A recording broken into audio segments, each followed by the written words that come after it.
What's up everyone, Pete Galia here, hope this finds you well, and as you can see today I'm just chilling on the sofa in the living room because we're gonna take it easy and do something super chill today. And if you've clicked on this video, it's very likely that you've just acquired a pair of these and you're wondering, where do I start? What am I supposed to do? So lucky for you, I've got the video for you today, and we're going to be learning the first thing that you should learn on the Asalato slash Kashaka, Keskes, Kaskas, Banakula, Televi, Patika, etc.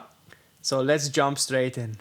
Now, as you may already be aware, this instrument is from West Africa, and it comes under many different names, as you heard just a moment ago, but I like to go with Kashaka, Asalato, Keskes, whatever works. Now, we all know what a normal shaker kind of does. So you probably have encountered something that looks a little bit like this, a little egg shaker, very standard little thing. Something I think everyone should have. And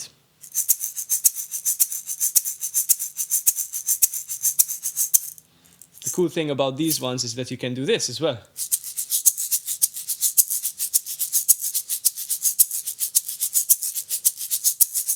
Or perhaps you've encountered something a little bit more pro looking, like this one I've got right here, which you can see is a little bit worse for wear. It's seen quite some gigs, and it's been at the bottom of many different cases and gig bags and stuff, but it still works, and it sounds a bit more like this.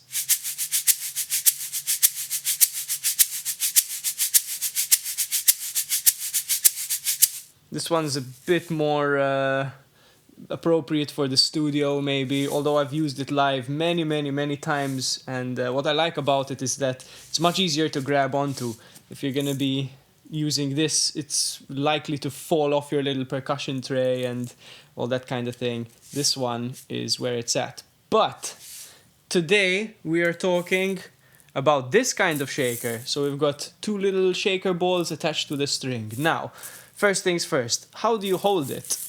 The most common way is between the index and the middle finger, with the string kind of hanging like this.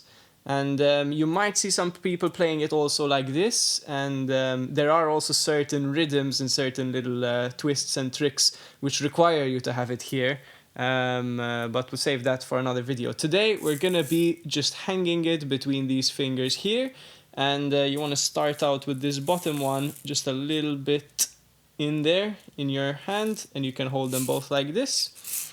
And best thing to do is start off by shaking.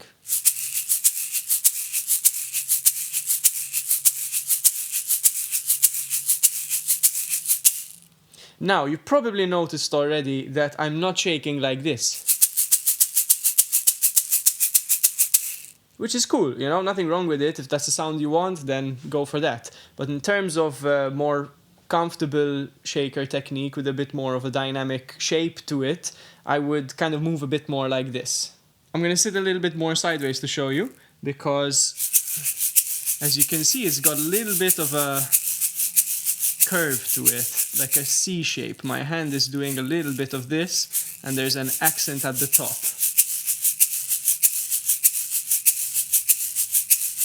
This is generally how I play a shaker 90% of the time, whether it's a Kashaka or an egg shaker, or a bit more of a chunky one like this guy here.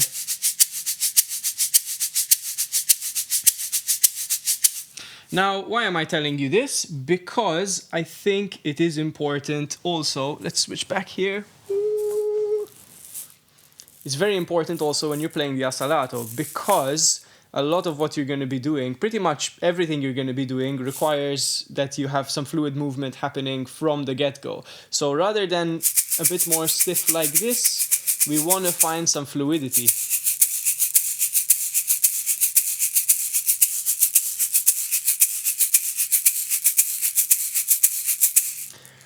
Now, that's already something to practice in itself. If you've never played a shaker, you might underestimate the shaker and think, you know, it's a quite simple instrument, I'm sure I can get this straight away. You might be surprised. So, once you've got this down, let's talk about playing your first rhythm with the clicks of the Asalato.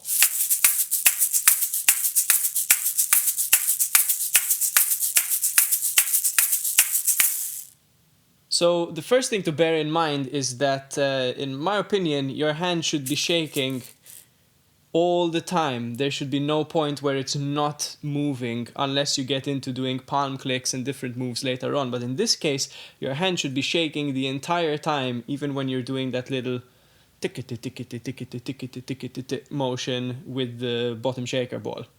So in my travels this summer, I've actually taken these everywhere I've gone and shared the fun of playing them with a lot of people. And the first kind of mistake I see is a lot of people just trying to do this.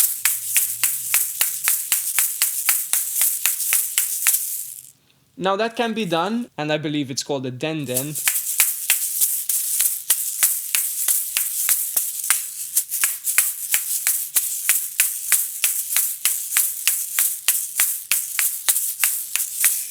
But to be honest, it's not something I do very often because I find this motion to be actually quite uncomfortable to do. So, I just don't use it right now, I guess. So, once you've got your comfortable shaking motion down,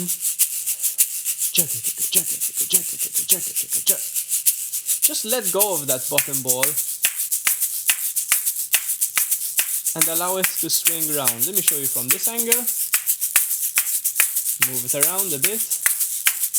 And notice how the entire time my hand is shaking all through it.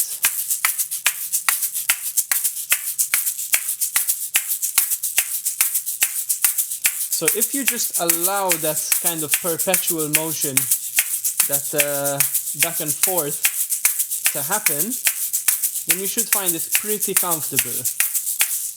Now, a side note, one thing I learned quite early when learning to play this instrument is that one thing I was doing was I was squeezing a lot with these fingers out of fear that the whole thing is just going to fly out of my hand. And I realized besides making it really tiring and uncomfortable after a while to play, it just messes with the motion of everything. So make sure the entire time your hand is relaxed.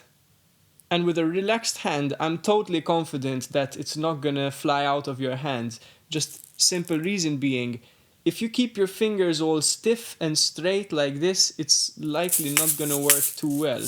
When I relax my hands, my fingers are actually a little bit curved, and it's important that when you bring the top one over and it clicks there, it should be coming round your thumb. So that's another thing I see quite often with people giving it a first try, is that they'll do this. Now, if you do this, it's not really going to work too well. It's not going to hit, you see?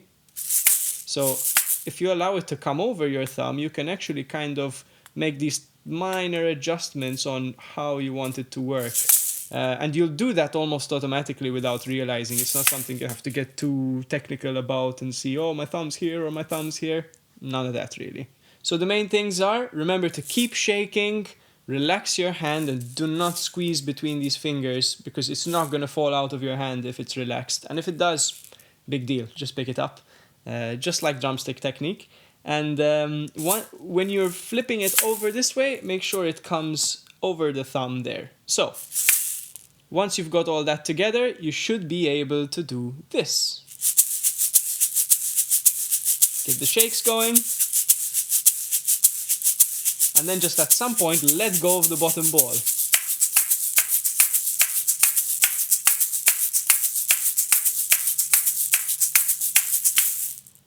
And there you have it.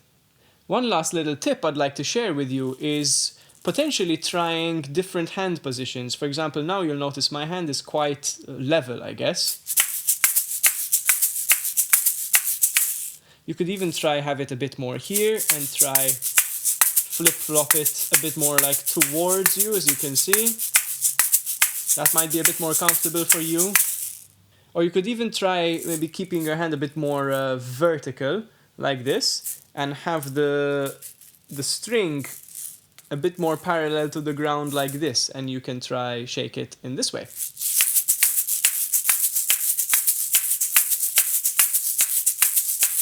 So at this point, you can find different positions to do it, and maybe one is particularly comfortable for you, and eventually you can kind of link all of them together, because eventually when you're playing with two, you will be moving your hands in these different positions. Speaking of two, let's do it!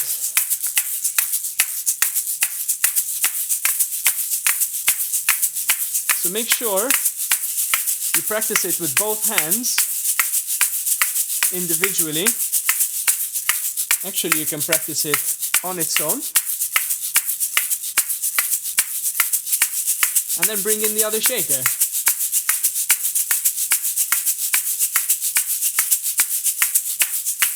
And then click them together.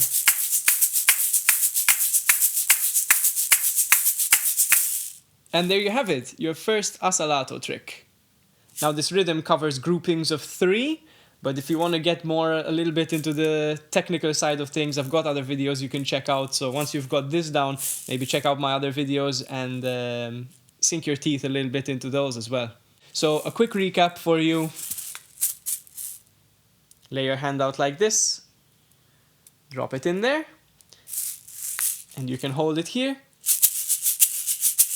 Get your shaker going with this accent on the downbeat. This sort of C shape that I showed you before. And at some point, just let go.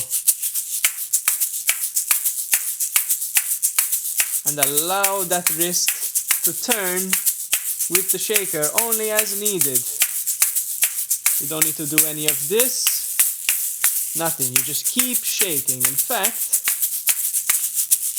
you can see my hand remains exactly the same, shaking like that.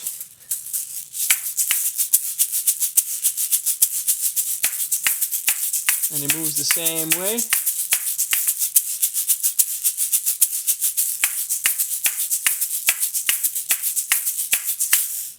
One last little thing I'd like to share with you, if you get it down with both hands, just for an added little extra challenge for you here, is you can offset the 2 rhythms to give you a sort of shuffle, like a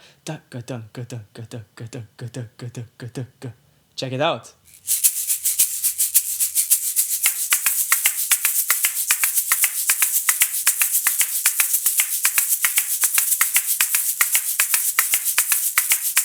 Now here you're doing exactly the same thing. And my hands are still shaking like this. Here I'm shaking in 3s, 2, 3, 1, 2, 3, 1, 2, 3. That's another way you can do it. And then if you just flip-flop them at different times,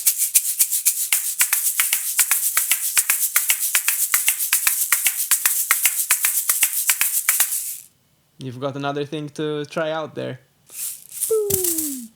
Alright everyone, so thanks for checking out this video. I hope it was helpful, and if you have questions and you've just got started playing the Asalato, leave a comment, ask me something, maybe I can help you out with it, and if not, maybe somebody else has something valid they want to chime in with and we can have a little discussion about it. Congratulations for starting your journey with this beautiful instrument here, which I've grown to love so much over the past couple of years now, and I hope you really enjoy it and start playing regularly. Once again, you can check out my other videos on the Asalato, different rhythms and polyrhythms you can try, and other than that, have fun with it, happy practicing, and catch you soon. Cheers!